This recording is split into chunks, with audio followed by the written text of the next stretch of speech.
മാധ്യമപ്രവർത്തകയോട് അപമര്യാദയായി പെരുമാറിയ കേസിൽ സുരേഷ് ഗോപിക്ക് മുൻകൂർ ജാമ്യം അനുവദിച്ച് ഹൈക്കോടതി. ജാമ്യമില്ലാ വകുപ്പ് കൂടി ചുമത്തിയതിന്റെ അടിസ്ഥാനത്തിലാണ് സുരേഷ് ഗോപി കോടതിയെ സമീപിച്ചത്. ശ്രീകാന്ത് ചേരുന്നു. ശ്രീകാന്ത്, എന്താണ് വിശദാംശങ്ങൾ?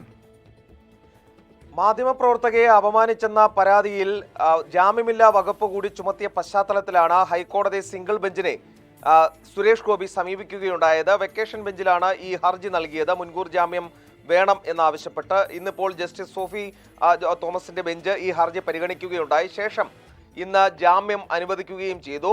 അറസ്റ്റ് രേഖപ്പെടുത്തിയാൽ ജാമ്യത്തിൽ വിട്ടയക്കണം എന്നുള്ളതാണ് പോലീസിന് നൽകിയിട്ടുള്ള നിർദ്ദേശം. ചില സാങ്കേതികമായ ഉപാധികൾ കൂടി മുന്നോട്ട് വെക്കുകയും ചെയ്തിട്ടുണ്ട്.